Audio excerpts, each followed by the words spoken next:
우리가 인생을 살다 보면은 내가 겪고 싶지 않았던 일을 만나는 경우가 있습니다. 내가 오랜 세월 동안 수고하며 쌓아 올린 그 일상의 그 공든 탑이 한순간에 무너지기도 하고, 생각하지도 못했던 갑작스러운 고난과 갑작스러운 배신의 삶으로 인하여서 내 삶에 큰 위기를 만나기도 하는 것이죠. 또 모든 것들이 사방으로 흩어져 버리는 그 순간을 경험하게 되면 내가 이제 어떻게 할까라고 탄식하기도 합니다. 이것을 흔히 우리는 재앙이라고 부르기도 하고 비극이라고 말하기도 합니다. 어떤 농부가 한 해에 농사를 위해서 비닐하우스를 치고 그곳에 1년의 농사를 짓기 위한 씨앗들을, 그 알곡들을 다 모아서 준비했습니다. 그런데 기상 이후로 갑작스럽게 찾아온 돌풍으로 말미암아 그 비닐하우스가 다 찢겨지고 날아가 버리고 그 안에 있던 씨앗의 상자들 역시도 사방으로 흩어져 날아가 버린 것이죠. 1년의 농사가 한순간에 다 흩어져 날아가 버리게 된 것입니다. 너무나 당황스럽고 그 인생의 전부라고 여겼던 것들이 한순간에 사라짐으로 인하여서 이 농부는 통곡할 수밖에 없었습니다. 온 땅에 흩어져 버린 그 씨앗들을 주워 담을 수도 없는 상황이 된 것이죠. 그러나 다행히도 그의 마음에 하나님의 평강이 주어지게 되었습니다. 그 씨앗들은 돌풍에 다 날아가 버린 것이 아니라 온 땅과 온 들판에 뿌려진 것이다. 하나님이 새와 들짐승과 길 가던 사람들이 먹을 수 있는 그 씨앗으로 심어주신 것처럼 그 또한 하나님께서 먹이시고 입히실 것에 대한 신뢰와 하나님이 주시는 그 평강 속에서 다시 한번 그는 일어나 그가 할 수 있는 일들을 하나하나 다시 시작할 수 있었다라고 하는데요, 오늘 본문도 그렇게 시작하고 있습니다. 앞서 사도행전 6장과 7장에 보시면 무슨 일이 있었습니까? 초대 교회의 스데반 집사가 돌을 맞아 순교하는 사건이 있었던 것이죠. 이제 그리고 예루살렘 교회에 대대적인 핍박과 박해가 임하게 된 것입니다. 교인들은 목숨을 부지하기 위해서 모두 다 예루살렘을 떠나 사방으로 흩어지게 되었고, 겉보기에 교회가 흩어지고 완패한 것처럼 보여지게 된 것이죠. 그런데 성경은 이 비극을 완전히 다른 시선으로 바라보게 하십니다. 당시 초대교회의 흩어짐은 마치 바다에 재를 뿌려서 모든 것들이 다 사라져 버리는 그 흩뿌려짐이 아니라 오히려 논밭에 그 들판에 씨앗을 뿌리는 것처럼 그 씨앗이 뿌려지게 되면 어떻게 됩니까? 뿌리가 내려지고 싹이 트고 또 자라나 열매를 맺는 것과 같이 모든 교회의 성도들이 흩어짐으로 말미암아 그 온 땅에 복음이 증거되어지게 되고 온 땅 가운데 하나님의 나라가 속히 임하게 되는 그 역사를 보게 되는 것이죠. 오늘 우리의 삶에 우리의 평안을 깨뜨리며 또 모든 것을 다 흩어버리는 것 같은 환난을 만나 또 어찌할 거라고 탄식하는 중에 있습니까? 오늘 말씀을 통해 우리에게 주신 이 상황 속에서 내가 서 있는 것, 그리고 내가 나아가야 하는 그곳에서 어떠한 자로 서야 할 것인가를 다시 한번 묵상할 수 있기를 축원합니다. 1절 말씀에 보면 사울은 그가 죽임당함을 마땅히 여기더라. 그날에 예루살렘에 있는 교회에 큰 박해가 있어 사도 외에는 다 유대와 사마리아 모든 땅으로 흩어지니라 라고 말씀하고 있습니다. 오늘 우리는 1절에서부터 아니요 7장에서부터 만나게 되는, 주목하게 되는 한 청년이 있었는데요, 그가 누구였습니까? 바로 스데반을 죽이고 또 주도적인 그 역할을 감당했던 청년 사울을 만나게 되죠. 7장 58절에도 스데반을 돌로 쳐 죽일 때 그가 옷을 맡은 자로서 서 있던 형제였습니다.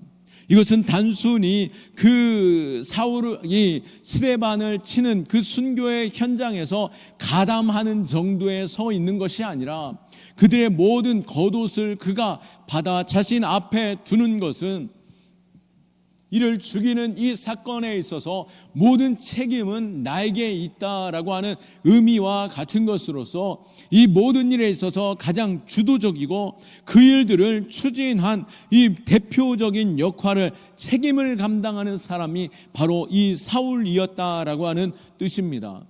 여러분도 잘 아시겠지만 이 사울은 나중에 누가 됩니까? 그리스도인들을 박해하기 위해서 다메섹으로 여전히 달려가다가 예수 그리스도를 만났던 그 사람, 예수 그리스도를 통해서 사도로 부르심을 받은 바로 사울이 이제 바울이 되는 것이죠. 이제 그는 바울이 되어서 예수 그리스도를 핍박하는 자가 아닌 예수 그리스도를 증거하는 자리로 나아가게 되는데요, 우리가 나중에 이 복음을 위해서 목숨을 거는 그 손길, 스데반을 돌로 쳐 죽였던 그 손이 이제 복음을 위하여 예수 그리스도의 이름을 증거하는 생명을 살리는 손이 되는 것을 볼 수 있습니다.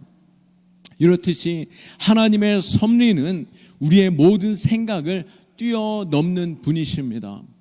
우리에게 찾아온 환난과 어려움, 또 내게 있는 고난, 지금 볼 때에는 이를 어찌할 거라고 탄식할 수 있겠지만 또 때로는 이해할 수 없는 이 상황 속에서 내가 이것을 어떻게 바라봐야 하나라고 생각할 수도 있겠지만 10년이 지나고 20년이 지나면 그때 그 사건을 통해서 하나님께서 이 일들을 이루어 가셨지라고 하는 하나님의 손길을 깊이 깨닫게 될 것입니다.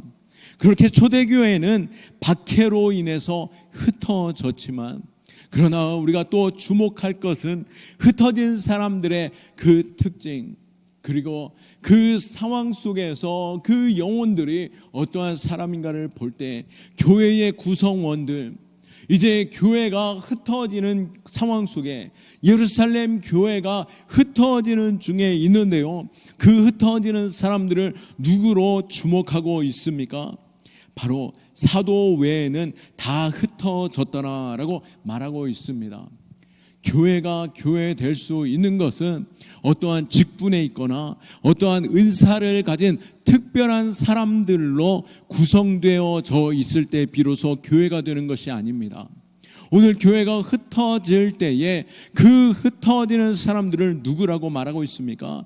사도 외에는 다 흩어졌다라고 말한 것과 같이 교회의 구성원은 평범한 성도들의 모임, 하나님을 믿고 하나님 안에서 하나 된 성도들이 한 사람 한 사람이 교회가 되어 서 있다라고 말씀하고 있는데요, 우리도 여기에서 주목하는 것은 경험교회를 지탱하고 있는 기둥과 같은 자들, 교회가 교회 될 수 있는 것은 몇 명 사람으로 인하여 경험교회 되는 것이 아니라 한 사람 한 사람 하나님의 부르심을 받은 한 사람 한 사람을 통해서 교회가 되고 우리가 굳건히 설 때 이 교회가 든든히 서가는 하나님의 복의 통로되는 줄 믿으시기 바라고, 내가 있는 그 자리에서 하나님을 온전히 예배하고 내가 교회됨으로 인하여서 경암교회로서의 맡은 사명을 감당할 수 있기를 축원합니다.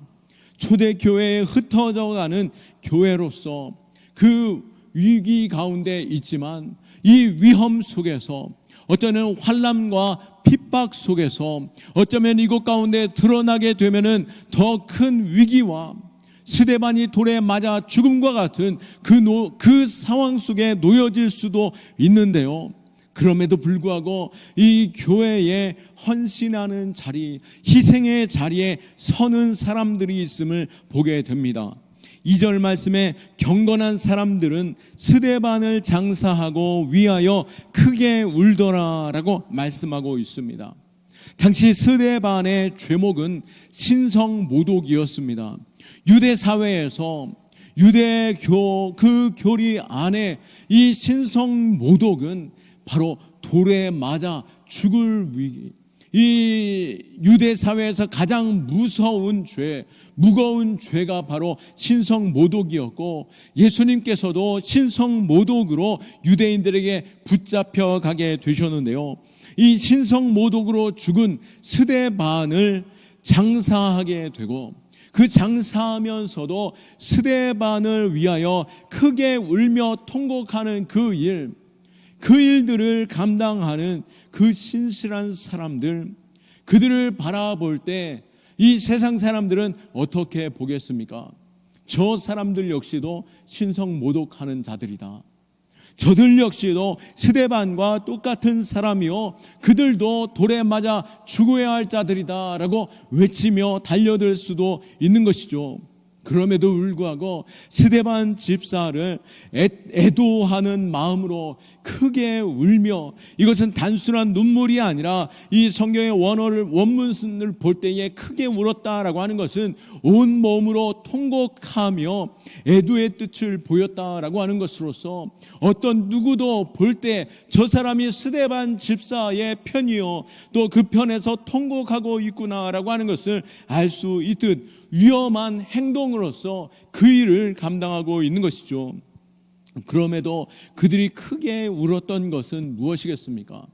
바로 스데반 집사가 하나님의 영광을 위하여, 또 예수 그리스도의 그 십자가 복음을 위하여 그 이름을 증거하다 돌에 맞아 죽음과 같이 우리 역시도 당신이 전한 그 복음을 이어 전하며 그 사명을 감당하겠소라고 하며 스데반과 같은 그 위험한 순교의 자리로 서 있는 사람들이다라고 하는 것을 알 수 있는 것이죠. 우리가 요한복음 3장에 보면은 니고데모를 만날 수 있습니다. 니고데모는 어땠습니까? 니고데모가 처음 예수님을 찾아왔을 때, 그는 그 밤에, 아무도 알 수 없는 밤에 예수님을 찾아와 예수님께 질문하게 되는 것이죠. 왜 그랬습니까?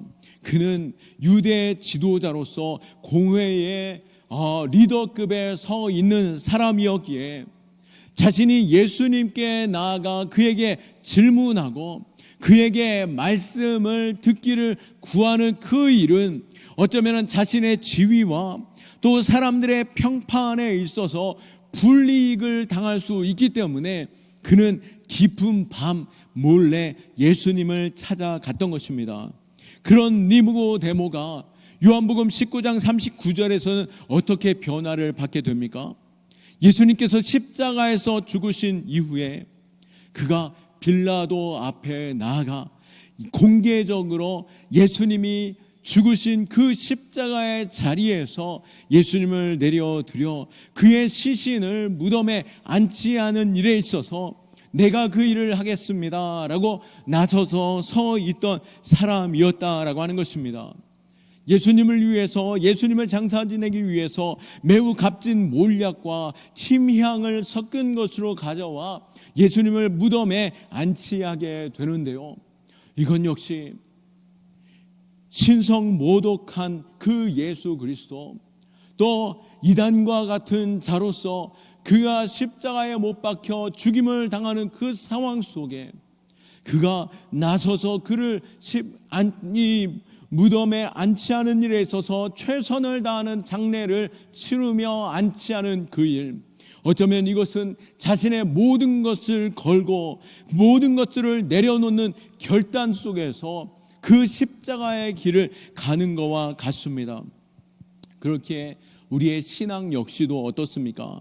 언젠가 우리의 믿음의 결단과 또 값을 치루어야 할 때가 있다라고 하는 것이죠.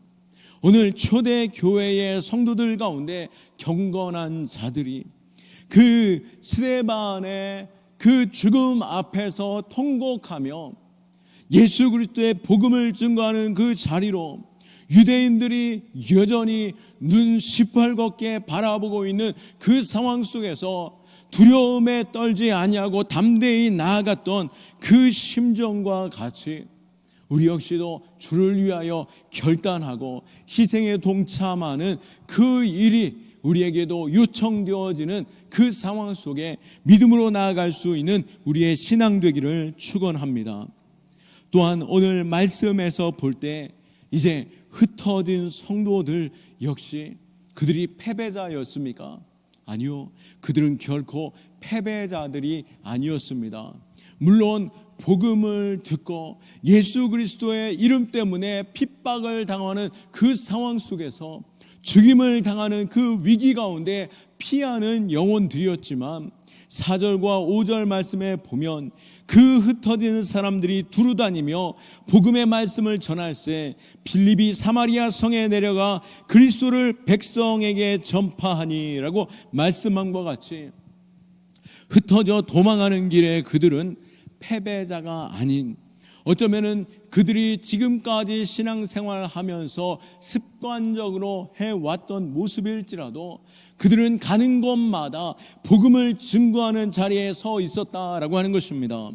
그들은 전문적인 설교자도 아니었고 전도자도 아니었음에도 불구하고 그들은 만나는 사람들과 그들이 멈추어 서는 그 처소에서 날마다 복음을 증거하는 그 자리, 어쩌면 누가 보더라도 처량한 도망자요, 그 신세가 너무나도 안타깝고 혀를 찰 만한 일이었다 할지라도 그들은 그것에 있어서 낙심하고 좌절함이 아닌, 그들이 어떤 자들인가, 그들의 정체성, 바로 하나님의 자녀로서 예수 그리스도의 사명을 맡은 자로서 그 길로 나아가 사명자가 되었던 것이죠.